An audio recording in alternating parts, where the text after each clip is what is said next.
La Fundación Villa Cisneros quiere sumarse, y además con todo el corazón, al homenaje, al reconocimiento merecidísimo que supone la celebración del centenario de la Legión.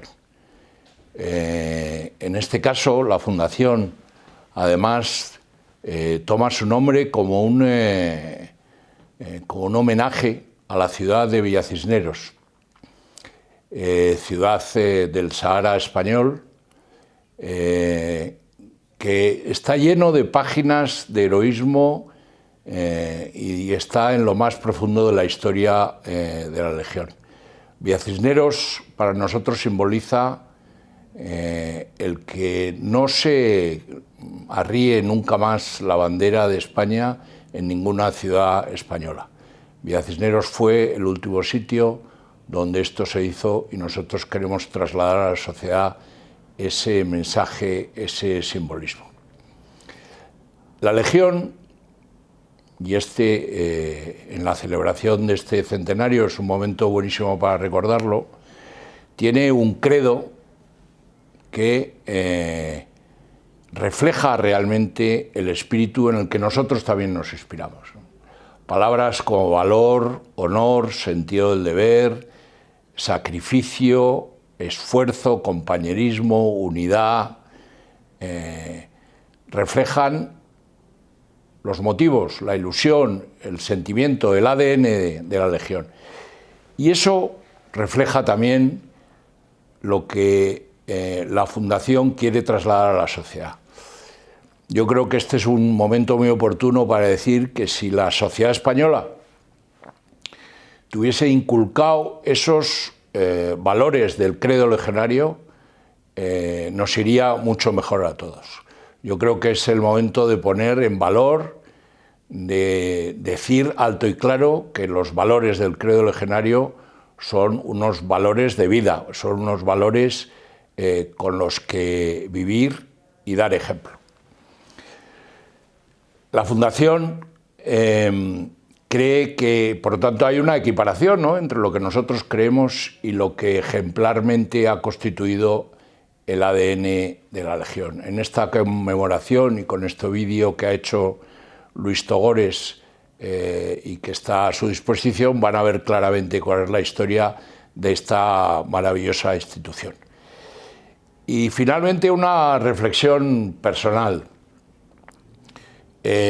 Cuando yo tengo un día duro, cuando mi batería está gastada y llego a casa, les voy a hacer una confesión. Yo me pongo un desfile de la Legión, me pongo el novio de la muerte y la batería se vuelve a cargar.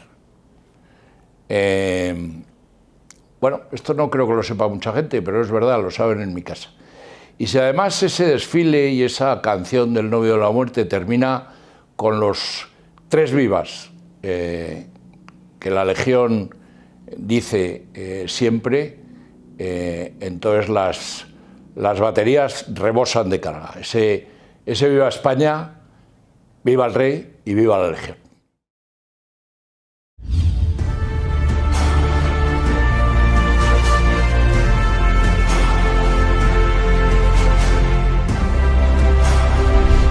El 20 de septiembre del año 2020 se cumplen 100 años de la creación, por el entonces rey Alfonso XIII, de una unidad de soldados profesionales bajo el nombre de Tercios de Extranjeros. Desde entonces miles de hombres, españoles y extranjeros, han servido bajo la bandera española, marchando a 4 guerras y a los sangrientos sucesos revolucionarios de Asturias y Barcelona de 1934, para volver al combate en un nuevo ciclo bélico de las misiones internacionales que se abrió en 1992 en los Balcanes y que aún sigue abierto.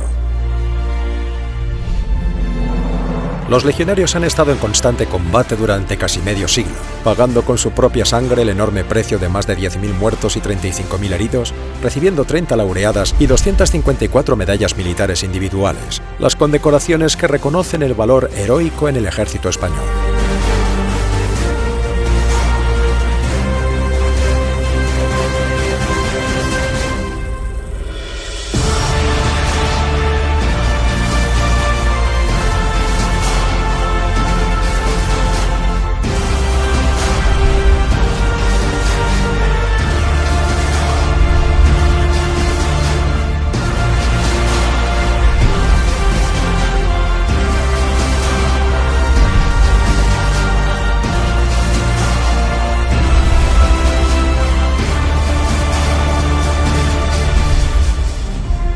Toda esta historia ha quedado inmortalizada en miles de imágenes en las que los mismos legionarios, corresponsales de guerra, periodistas y personas corrientes, con una cámara en la mano, han recogido la historia de la Legión.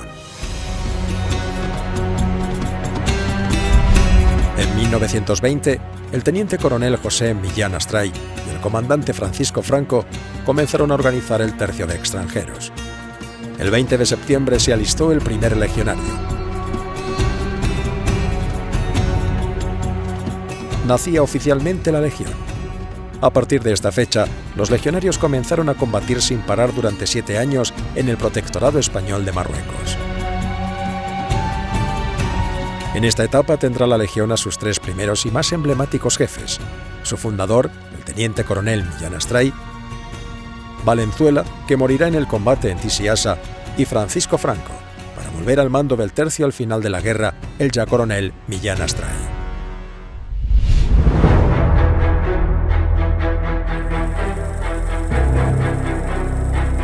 En el acuartelamiento de Darrifien tendrá la Legión su alma máter hasta la retirada de las tropas españolas de Marruecos en 1961.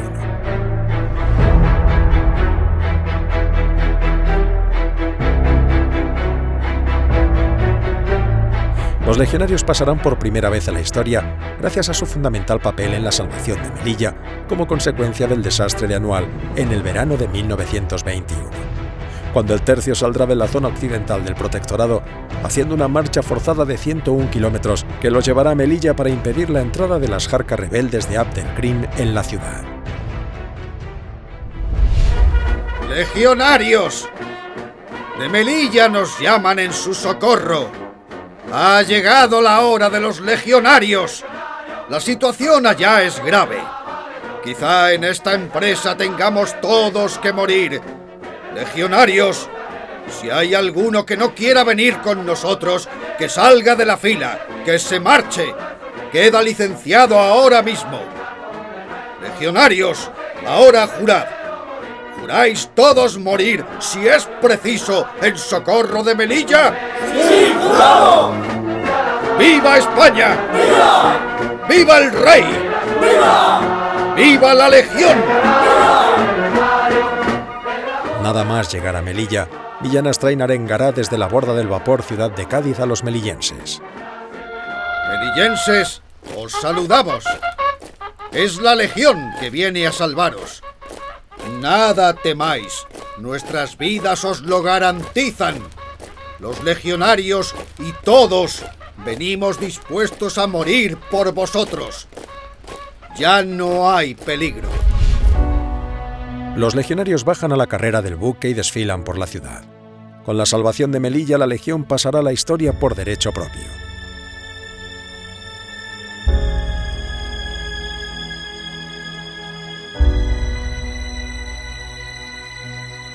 La posición de Tizi-Aza era el puesto más avanzado para la reconquista del territorio perdido en 1921 en la zona oriental.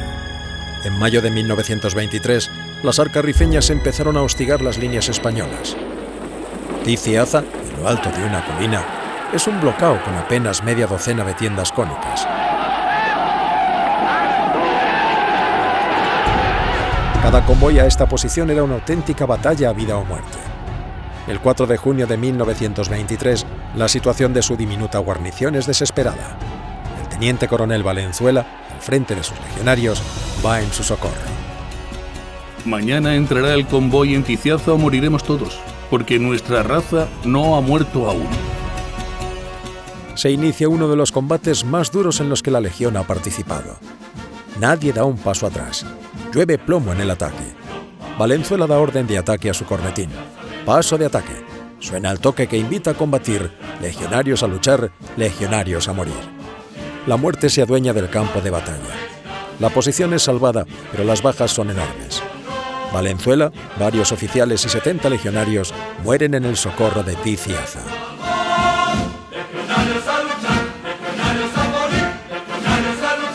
Como consecuencia de la muerte de Valenzuela, Franco se hace cargo del mando de la Legión. A Franco le va a corresponder mandar al tercio en la retirada de Chauen y el desembarco de Alucemas. El dictador Primo de Rivera era partidario de abandonar el protectorado marroquí. ordenó un repliegue general de las posiciones españolas en el sector de Tetuán para ahorrar hombres y recursos financieros, lo que implicaba abandonar la ciudad de Chauen. Los españoles se replegaron a mediados de noviembre de 1924. Los legionarios serán los últimos en dejar la población la noche del 16, 2 días después que lo haga la columna principal, saliendo entre unas colinas repletas de arqueños que les apuntaban desde las alturas. Chauen es una trampa mortal. Los legionarios dejan Chauen en absoluto silencio.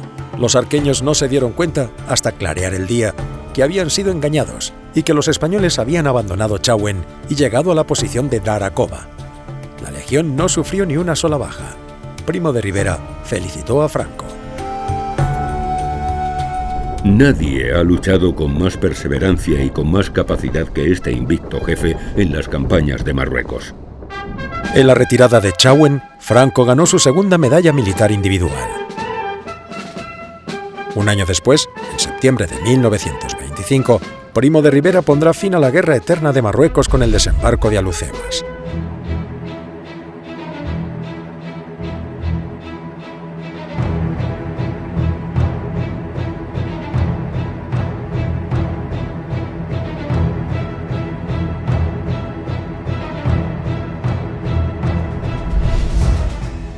Los primeros en desembarcar, los legionarios que, con el agua al cuello y con las armas sobre sus cabezas, cargados con su impedimenta, alcanzaban tierra firme. Al llegar la noche ya se había consolidado la cabeza de playa. Los jarqueños combaten con fiereza. El teniente Espinosa de Oribe ganará una laureada muriendo como consecuencia de las heridas recibidas en combate. Franco las estrellas de general. El 2 de octubre la victoria es total. Es el principio del fin. En mayo de 1926, Abdelkrim se rinde a los franceses.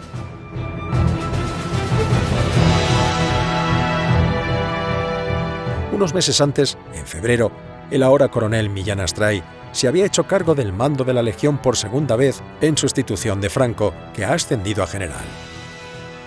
El 9 de julio de 1927, el general Sanjurjo anuncia el final de la Guerra de Marruecos.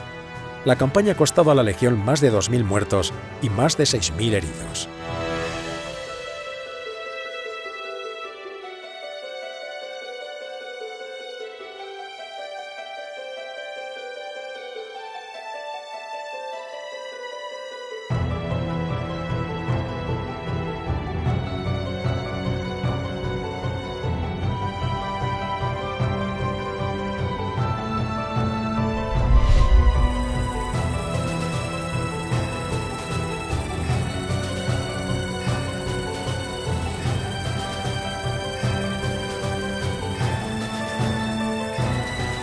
El 5 de octubre de 1927, la Legión recibe su primera bandera en Darrifien, de manos de la reina Victoria Eugenia.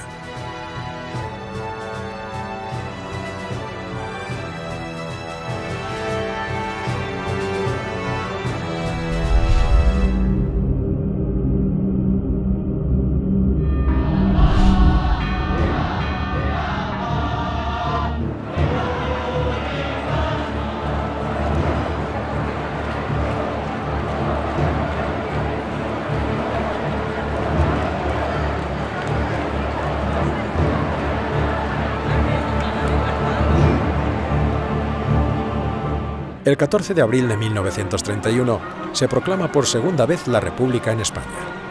La Legión en Marruecos verá afectada su vida por la llegada del nuevo régimen. Las tensiones entre el nuevo gobierno y el ejército comienzan desde un primer momento. Azaña promulgó diversas medidas que afectarán de manera negativa al ejército y en especial a los africanistas. En 1929, Primo de Rivera había recurrido a la Legión para dominar el intento de golpe de Estado de Sánchez Guerra en Valencia. En 1930, la primera bandera volvió a la península para ayudar a someter el pronunciamiento republicano del capitán y antiguo legionario Fermín Galán en Jaca.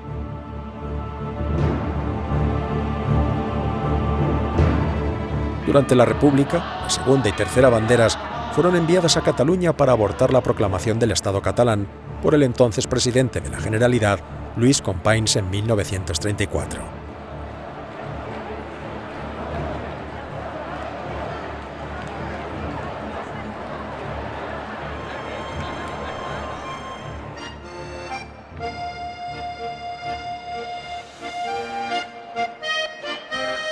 Simultáneamente, la revolución violenta desencadenada por los socialistas en Asturias obligó al envío de un importante contingente de tropas, mandados por el teniente coronel Yagüe, entre los que estaban los regulares y la quinta y sexta banderas legionarias, a las que luego se unió la tercera para someter la revuelta.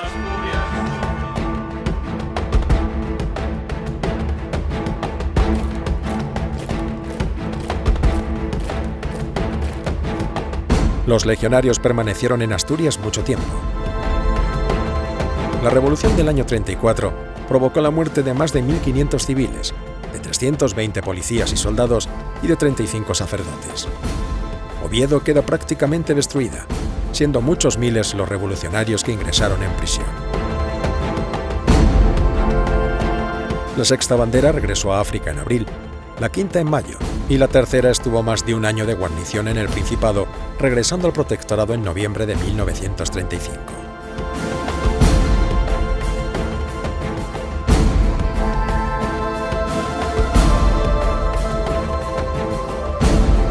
El pucherazo electoral realizado por el Frente Popular para hacerse con el poder y las medidas tomadas por ellos desde el gobierno para llevar adelante la revolución de inspiración bolchevique que habían intentado de manera violenta en 1934, provocó, en la primavera y verano de 1936, que muchos miembros del Ejército de África se uniesen al pronunciamiento militar que los generales Sanjurjo y Mola estaban liderando.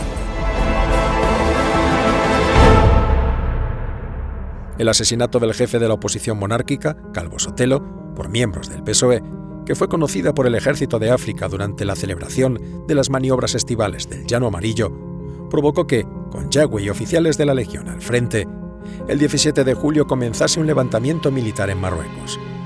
El fracaso del golpe militar provocó el inicio de una guerra civil, que iba a prolongarse a lo largo de 3 interminables años.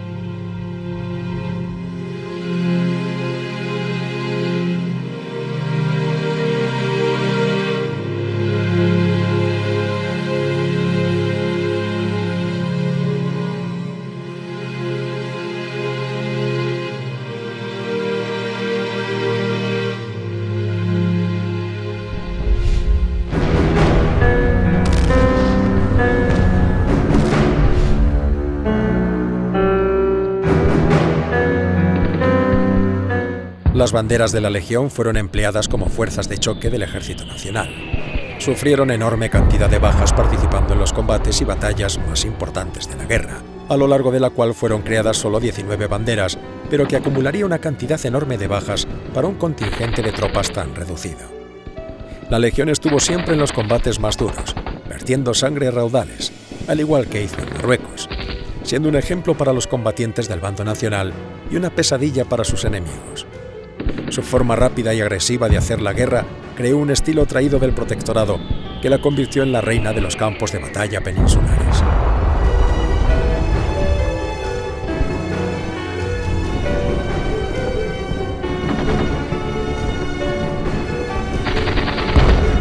La cuarta y quinta banderas participaron en la liberación de Badajoz.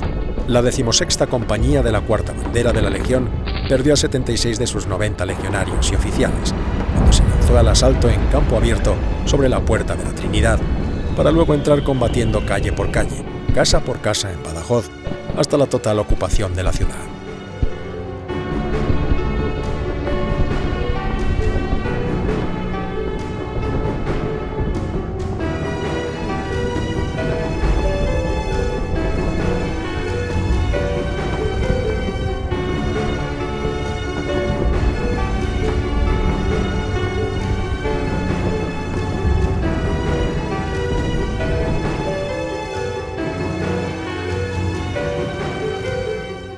Liberado Badajoz, las columnas del Ejército de África avanzaron a la carrera sobre Talavera y Toledo, hasta llegar a Madrid, donde se desangraron 10 banderas legionarias. En la defensa del Clínico, la cuarta bandera obtendrá una medalla militar colectiva, combates en los que destacó por su labor el capellán legionario Padre Huidobro. El 11 de noviembre de 1936, escribe el capitán Tiede a su jefe Yagüe desde las trincheras de la Casa de Campo. Como verá mi coronel, las bajas han sido enormes, y han sido el día 6 y la noche del 6 al 7 los más duros de toda la campaña. Había momentos de mucha emoción y estaba temiendo que la delgada línea de la quinta bandera se rompiera en algún lado, pues cubrimos un frente de 1000 metros y nos atacaron por millares, a pecho descubierto y con los carros rusos en cabeza, sin que nosotros apenas tuviéramos protección de artillería. En fin, se consiguió detener la avalancha, así como un fuerte avance a las 3 de la madrugada, todo naturalmente a fuerza de torrentes de sangre, como bien demuestran los partes de bajas, y así pudimos añadir una nueva página de gloria a la historia de la Legión. Como es natural, estamos en cuadro en lo que se refiere a oficiales, suboficiales y cabos. Hoy tenemos pelotones mandados por legionarios de segunda y los 15 individuos que los componen paisanos vestidos de legionarios. Pero no importa, seguiremos adelante y gracias a los pocos oficiales y suboficiales antiguos que aún quedan, todo el mundo se va encuadrando poco a poco, como demuestran los recientes hechos de la Casa de Campo. En esta ocasión quiero darle cuenta a mi coronel de las bajas que ha tenido esta bandera desde el comienzo de la campaña, que son nada menos que 3 oficiales muertos y 20 heridos, total 23. De tropa 78 muertos y 435 heridos, o sea, en total 514, que son más del 100% de los que salieron de África. En la bandera no queda oficial alguno que no haya sido tocado al menos una vez. En estas cifras solo están incluidos los legionarios y ninguno de los soldados falangistas, etc., agregados a esta bandera.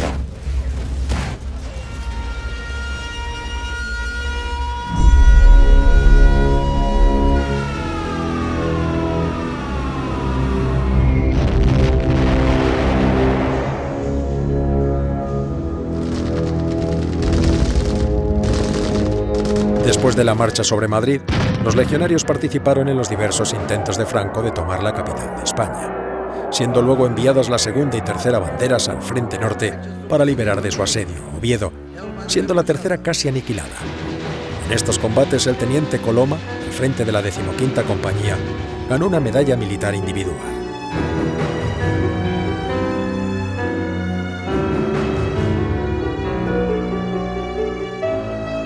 En el intento de romper el cerco de Madrid, en el verano del 37, durante la batalla en Brunete, para taponar la brecha abierta por los carros de combate y brigadas mixtas e internacionales republicanas, acudirán la 1ª, 8ª y 13ª banderas, logrando frenar el avance enemigo y permitir la llegada de refuerzos, lo que convertirá el intento de ruptura del frente del Ejército Rojo en una terrible derrota de los republicanos.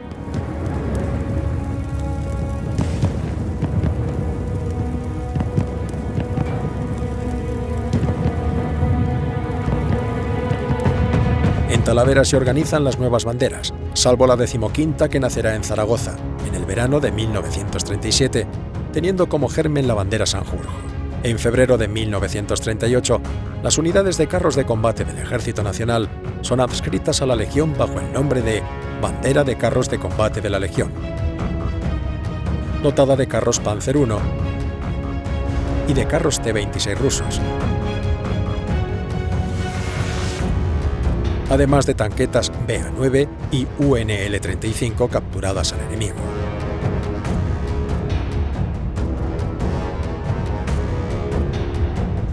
Los legionarios combatirán en Teruel y serán legionarios los primeros en cruzar el Ebro por Quinto para desencadenar una guerra relámpago a la española en los campos de Aragón, que los llevará hasta la costa del Mediterráneo, dividiendo así en dos la zona roja.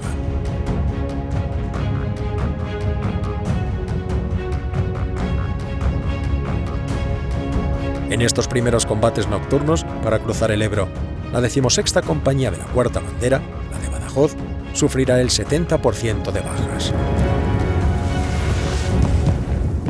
Las bajas comienzan a ser numerosas y la situación adquiere enseguida caracteres de tragedia.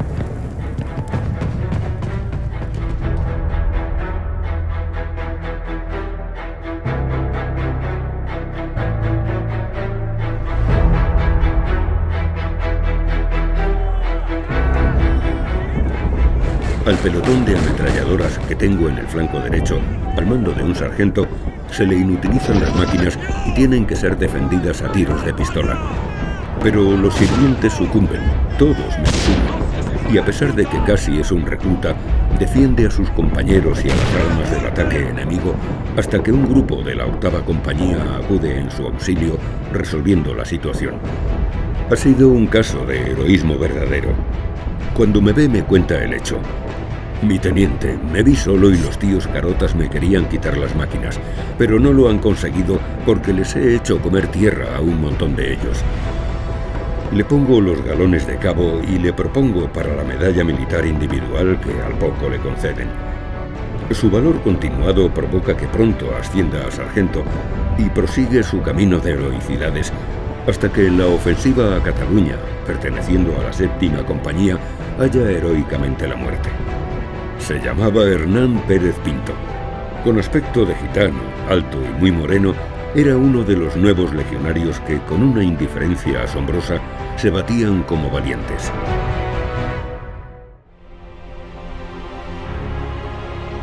La primera bandera parará la ofensiva republicana de Vicente Rojo en Tremp, Lérida.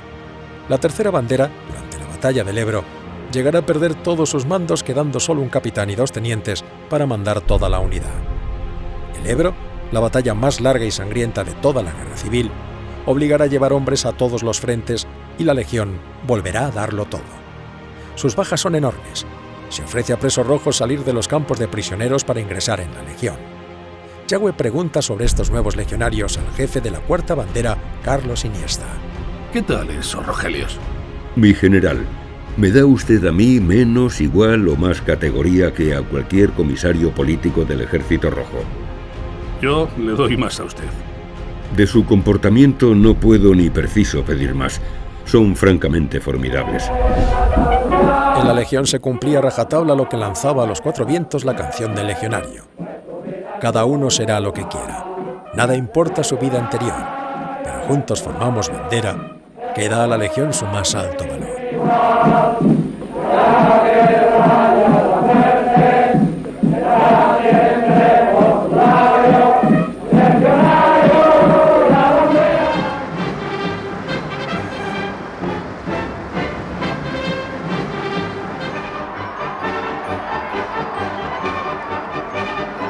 La Legión participará en la ofensiva sobre Valencia y la liberación de Cataluña, siendo recibido el jefe de la Legión en la plaza de Cataluña entre los gritos y aplausos de la multitud.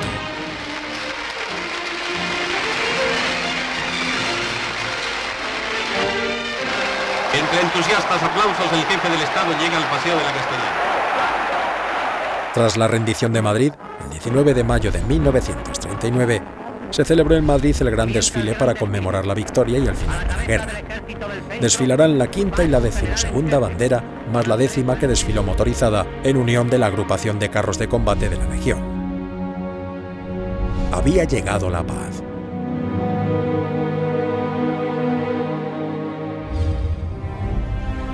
División Azul.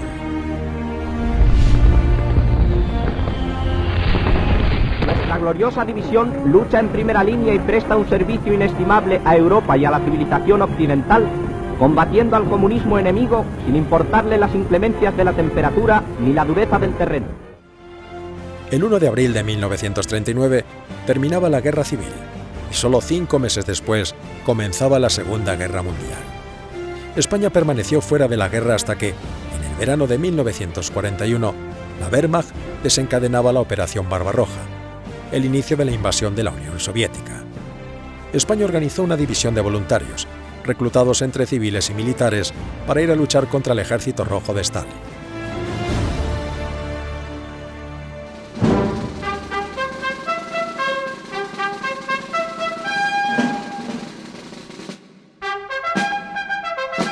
En el Ejército de África, en las banderas legionarias, numerosos jefes, oficiales y caballeros legionarios se alistaron para ir a servir a Rusia, aunque no se permitió que todos los voluntarios de la Legión fueran, pues muchos eran necesarios para guarnecer la frontera española del Pirineo, Gibraltar y vigilar la raya que separa el protectorado español del francés en Marruecos. En julio de 1941, el Ejército de África proporcionó a los primeros batallones de marcha 158 suboficiales y 1.598 soldados, la mayor parte legionarios, y también algunos oficiales de la escala legionaria, como el capitán Delgado Porcel. Estos legionarios se integraron en su mayor parte en una unidad de choque, el Batallón de Reserva, la famosa Tía Bernarda, que se cubrió de gloria en el Volhov y en los arrabales de Leningrado.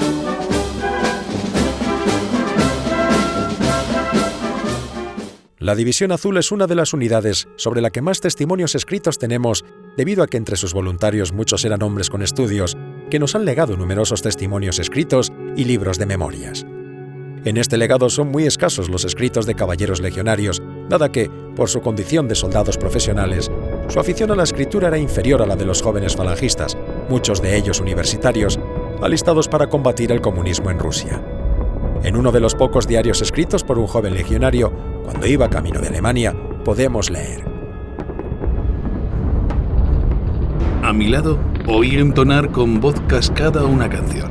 Miré a la persona que así ahogaba su emoción y vi un veterano, de edad madura. Su rostro era severo, cubierto de arrugas, recortadas estas por grandes cicatrices en su mejilla izquierda. Sin darme cuenta, salió de mi garganta un hilo de voz, acompañándole en su canto, uniéndose a las nuestras cada vez más fuerte otras y otras. Soy valiente y leal legionario. Soy soldado de brava legión. Entre los veteranos de la Legión nos encontramos algunos de los nombres más destacados del ejército español, como el coronel Vierna Trápaga, poseedor de 2 medallas militares individuales y de una laureada colectiva. A Rusia marchó también el capitán Urbano Gómez García, vieja guardia que había hecho toda la guerra civil en banderas de Falange para luego ingresar en la Legión. Con el regimiento 262 combatió en Krasny Bor, ganó una Cruz de Hierro de segunda y otra de primera clase, y 2 distintivos por destruir carros de combate soviéticos. En Rusia también estuvo el entonces comandante Ramírez de Cartagena, que mandó compañía, bandera y tercio en la Legión, llegando a ser subinspector.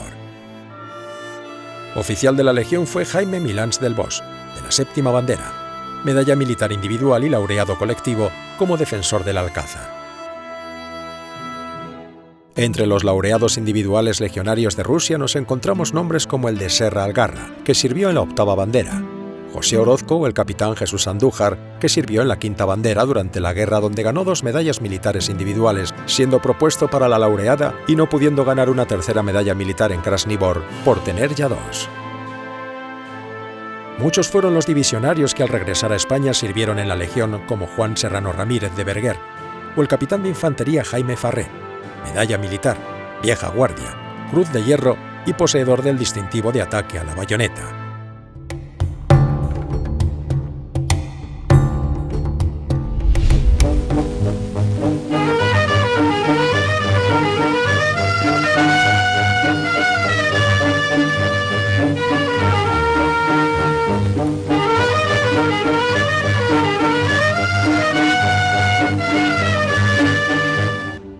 Al terminar la Guerra Mundial, todas las banderas de la Legión regresaron a África, al Protectorado, al enclave de Sidi Ifni y luego al Sáhara, donde los tercios se ganarían el nombre de saharianos.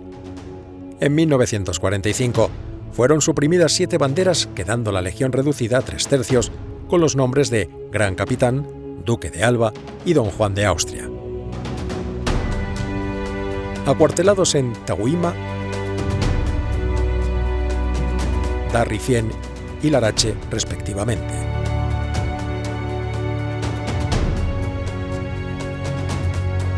En 1950 nacía el 4º tercio, Alejandro Farnesio, con sede en Villa Sanjurjo, Alhucemas.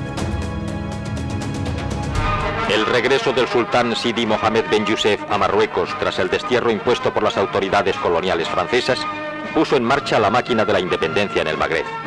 El sultán y el pueblo marroquí vieron realizado su sueño de libertad a finales de 1956. Una de las primeras preocupaciones de Mohamed V, nombre que adoptó el sultán poco después de... En 1956, Francia dio la independencia a su protectorado marroquí, viéndose obligada a España a hacer lo mismo. Los legionarios durante 5 años protegieron los intereses y vidas de los españoles en Marruecos, guarneciendo el país desde sus cuarteles de Crimda, Alcázar-Quibir o Darrifien. España abandonó definitivamente el protectorado el 28 de febrero de 1961, entregando Darrifien, cuna de la Legión, a Marruecos. Mientras que los legionarios permanecían en un Marruecos ya independiente, se producía en el sur, en la zona marroquí de Tarfaya, en el enclave español de Ifni y en el Sáhara, una guerra alentada y sostenida por Rabat que llevó al combate a los legionarios después de una década de relativa calma. Las tensiones comenzaron en 1956, lo que provocó la refundación de la 13ª Bandera Independiente, que pronto será llevada al Aaiún en pleno Sáhara. Poco después comenzaba una guerra que se prolongaría durante los años 1957 y 1958.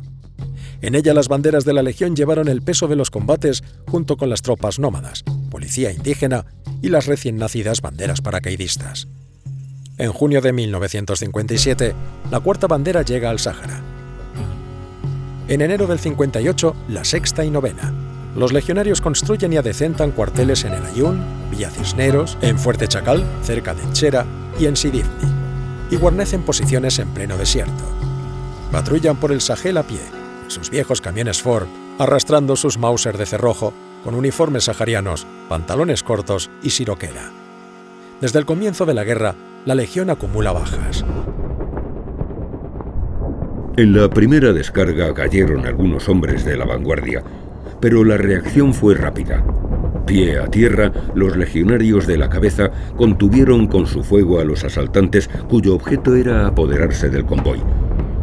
Mientras tanto, la retaguardia inició un movimiento de envolvimiento a la partida que se retiró dejando 9 cadáveres, armamento y municiones. Las bajas fueron de 4 muertos. El capitán Venerando, un veterano que se coló siendo sargento en los primeros aviones que cruzaron a Sevilla durante la Guerra Civil, fue herido muy grave en el Sáhara, lo que no le impidió, mientras le hacían la primera cura, bromear constantemente. Por esta acción de guerra su compañía recibió una felicitación.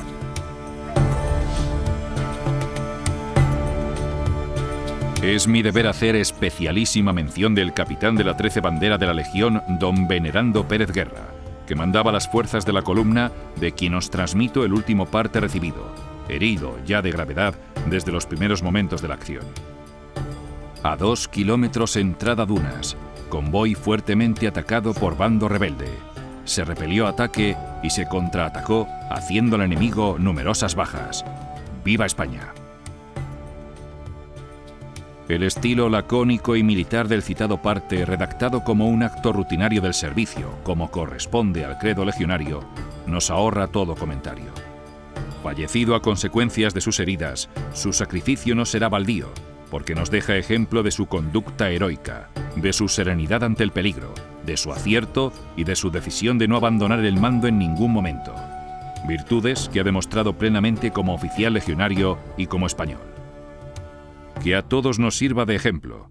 Mantener con la cabeza alta el orgullo de ser legionarios y españoles, para alcanzar la más alta gloria para la patria y el mejor cumplimiento en la misión que España nos tiene encomendada. Así lo espera vuestro coronel, Mulero. En esta nueva guerra la Legión recibió por primera vez el fusil de asalto Cetme. Los helicópteros llegaron al desierto junto a las tanquetas M8 norteamericanas compradas a Francia de segunda o tercera mano, así como los primeros vehículos militares de la ayuda americana. Durante este conflicto la Legión volvió a pagar un importante precio de sangre. En los combates de Chera, la 13ª Bandera tuvo 37 muertos, entre ellos el capitán Jáuregui, el brigada Fadrique Castromonte y el caballero legionario Maderal Oleaga, que murió luchando con su plana mayor, además de 50 heridos. Unos años después, el hermano de Maderal Oleaga, también antiguo legionario, presidente de la Hermandad de Antiguos Caballeros Legionarios de Vizcaya, fue asesinado por la espalda por ETA. Finalizada la guerra con la victoria de las tropas españolas, el tercero y cuarto tercios quedaron de guarnición en el Sáhara hasta su entrega a Marruecos en 1975.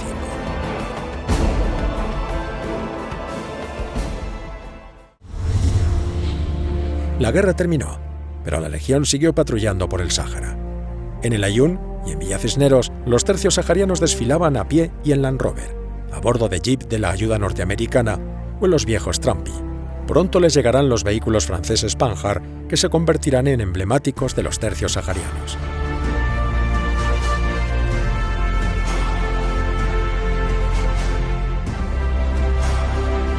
También nacerá una unidad legionaria de carros de combate, en noviembre de 1970.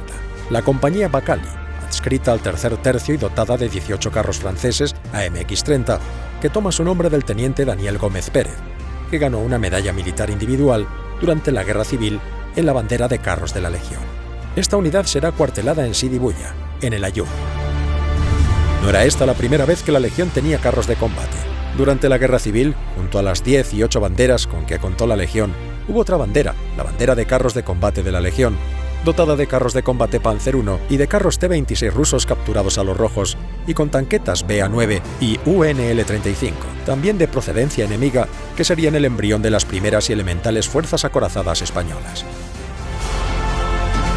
A pie o ya motorizados, los legionarios recorrerán el Jebel, la Sharia, el Anara, tomarán té con los nativos y se cobijarán del sol bajo sus jaimas o acamparán bajo las lonas de sus tiendas de camuflaje en medio de la nada. Los legionarios abrirán pozos, repartirán agua y alientos en tiempos de sequía entre los saharauis, sufrirán el siroco y recibirán a cantantes y artistas en sus acuartelamientos. El secretario general de las Naciones Unidas fue recibido también en audiencia por su excelencia el jefe del Estado, con quien mantuvo una larga y cordial entrevista. Finalmente, en el Palacio de la Zarzuela, conversó durante más de media hora con el príncipe de España. A partir de los años 70, las tensiones entre Marruecos y España se acrecentaron. El rey de Marruecos, Hassan II, deseaba anexionarse el Sáhara, a pesar de que la ONU había dictaminado que era un territorio independiente a Marruecos y que tenía que ser descolonizado por España y así acceder a la independencia.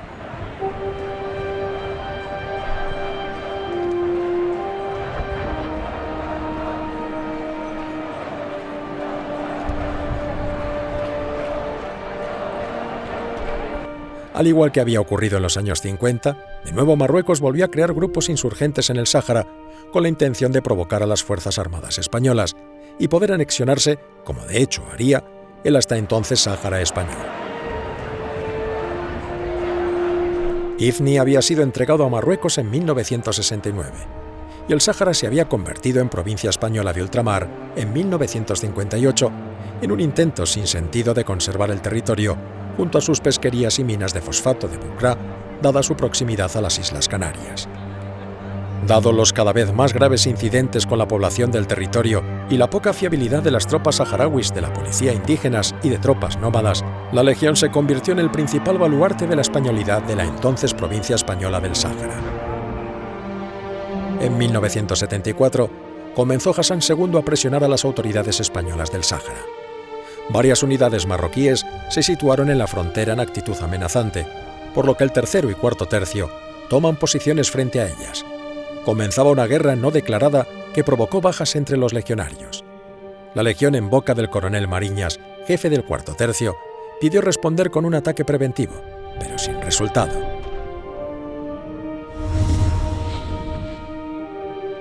Franco fallecía el 20 de noviembre de 1975. Y con su muerte, el nuevo gobierno decidió el abandono del Sáhara en manos de Marruecos. Comenzaba la Operación Golondrina. Esta es la salida que usted hubiera querido para sus hombres, capitán. Mis hombres se van totalmente orgullosos y con el honor totalmente intacto e incluso elevado porque han cumplido con su deber, que era lo que nos han mandado.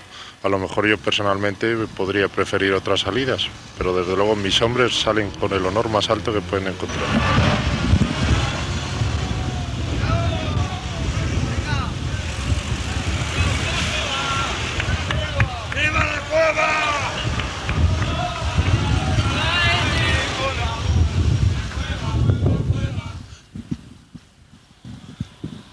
Han pasado 3 minutos desde que salió el último coche de la Legión. Y aquí que ya llegan las primeras fuerzas del ejército marroquí. Entonces, ¿qué hacemos? Vete, habla tú con el sargento, a ver. Aquí uno nomás. Ahí pueden entrar ya y pueden ocupar el cuartel. Sí, señor. O sea que ya está libre, ya está desalojado por nosotros, ya lo pueden ocupar. El coronel Pallás, del tercer tercio, se negó a arriar bandera. Sus legionarios cortaron el mástil para luego plantarlo en la cubierta del buque que los llevaba a las Canarias. La bandera que ondea en este barco, el Ciudad de la Laguna, perteneciente a la Compañía Transmediterránea, ha sido la última bandera española vista en territorio saharaui. Concretamente, el día 11 de este mes salió de Villa Cisneros con destino a Las Palmas de Gran Canaria. Me voy de estas tierras, quizás para siempre, con pena. Pena por la ignominia con que se ha cubierto España. Pena por ser un paso más de nuestra decadencia. Pena porque aquí he dado pasos profesionales llenos de ilusión y esperanza. Pena porque aquí he vivido mi primera época de matrimonio que siempre recordaré con añoranza. La Legión se replegó a España, siendo llevados los tercios saharianos a Fuerteventura, donde fue disuelto el cuarto tercio, al igual que el grupo de caballería de la Legión.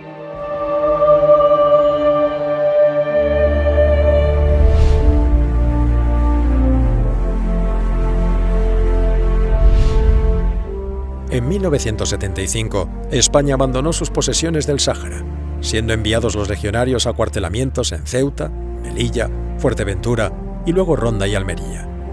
Si habría un tiempo en los que, cerrados los procesos de descolonización, muerto el general Franco, parecía que una unidad nacida para actuar en el norte de África, en la guerra de Marruecos, había perdido su razón de ser. En tiempos del gobierno del socialista Felipe González, se llegó a debatir en la Comisión de Defensa la modificación del credo legionario e incluso la disolución de la Legión. En 1992, todo esto cambió. España necesitaba nuevamente enviar soldados a combatir fuera de sus fronteras.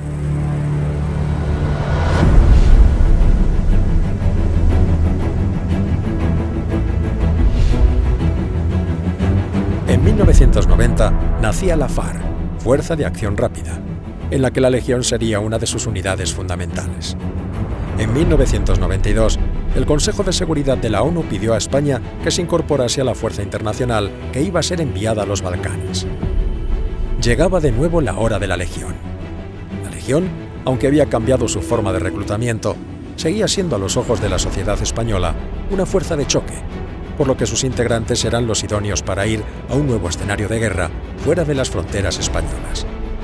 A partir de este momento, los legionarios han sido enviados hasta ahora a 26 misiones internacionales en 3 continentes, más su intervención frente a Marruecos en el islote de Perejil. 10 misiones en los Balcanes, 5 en Irak, 4 en Afganistán, 1 en el Congo, 3 en Mali y 3 en Líbano. En Bosnia, la Legión volvió a tener de nuevo sus bajas en combate tras más de una década de paz. En Móstar cayó el teniente Muñoz Castellanos, cuando divisó un hombre herido y al intentar socorrerlo, fue alcanzado por una granada de mortero. Era el primer caído de la Legión en esta nueva etapa de su historia. Luego le siguió el teniente Aguilar Fernández, por un disparo de un francotirador croata en el puente de Tito en Móstar. Se inauguraba así una larga lista que eleva los muertos de la Legión a más de 10.000. En esta última etapa, la Legión cuenta con 4 tercios y una bandera de operaciones especiales legionaria, con el número 13, de nombre Maderal Oleaga, integrada en el mando de operaciones especiales. 2 tercios, el tercero y cuarto, están agrupados bajo el nombre de Brigada Legionaria Alfonso XIII, que como en los viejos tiempos, cuenta con un grupo de caballería, más tapadores, ingenieros y artillería.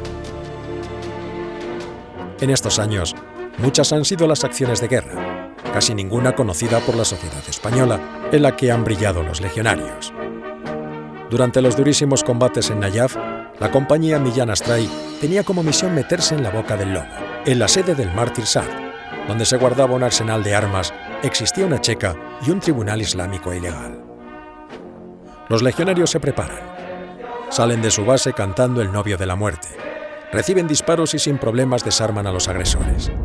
Llegan ante la sede de los chiitas, se despliegan y toman posiciones entre el fuego de fusil y de RPG enemigo. Los legionarios quieren asaltar el edificio, pero se les niega el permiso. El mando piensa que, estando dentro los chiitas, pueden volar el edificio cuando los españoles logren entrar a la bayoneta. Al llegar a la base, los legionarios llevan la cabeza bien alta, forman y son arengados por su capitán. Gritan el espíritu de combate. La legión pedirá siempre, siempre combatir, sin turno, sin contar los días, ni los meses, ni los años.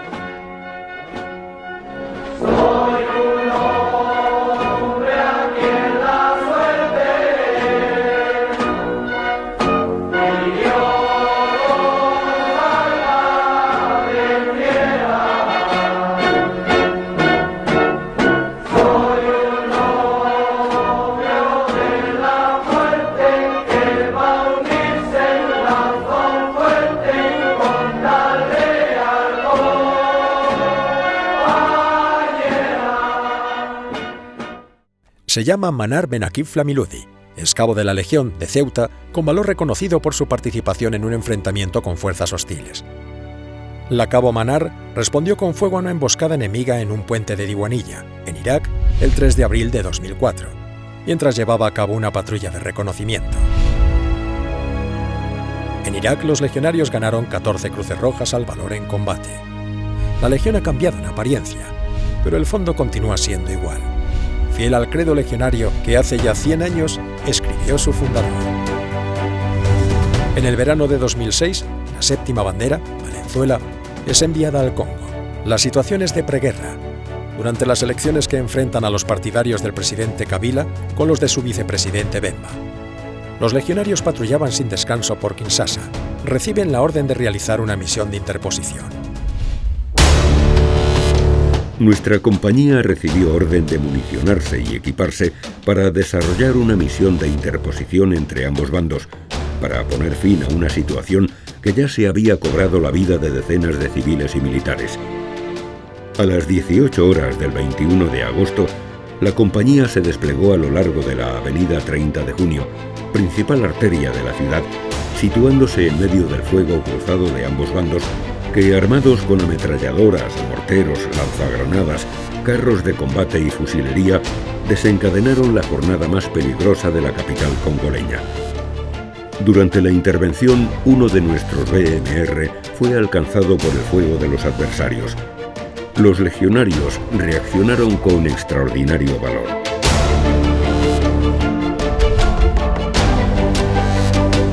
A pesar de las amenazas por parte de las tropas de Kabila y Bemba, de pasar sobre sus posiciones a lanzarse contra sus enemigos y del tiroteo que estalló a su alrededor, la sección del teniente Rubio permaneció toda la noche cumpliendo las órdenes recibidas, a pesar de la comprometida situación en que se encontraban.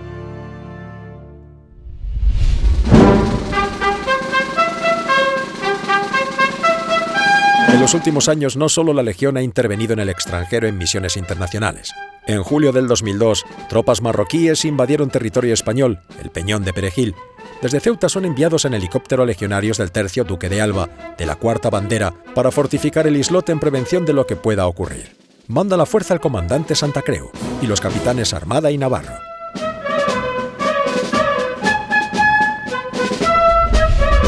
Pero quizá el mejor elogio y la visión más acertada y ecuánime sobre la Legión española del siglo XXI serán las palabras pronunciadas por el general francés Morillon, que estuvo a su mando en los Balcanes. Palabras del general Morillon. Los hombres con rango, los que con rostro marcado y mirada dura están desplegados en el gueto musulmán, están entre los más valerosos encontrados en Bosnia-Herzegovina. Bajo bombardeo, pasaron una noche con el casco bajo la nuca, calzadas las botas y el arma al alcance de la mano en una antigua tienda destruida de la ciudad vieja. Barbudo, fornido como un borriquillo de Asturias, el capitán Navarro acepta proporcionar ayuda a una pareja de reporteros franco-españoles que ha llegado a infiltrarse en el dispositivo croata hasta llegar al gueto. A despecho de los bombardeos, tanto más mortales cuanto que son efectuados a bocajarro, los hombres del capitán permanecen sin vacilar. Pues en la prueba de fuego, la Legión cambia, se humaniza, acaso se democratice.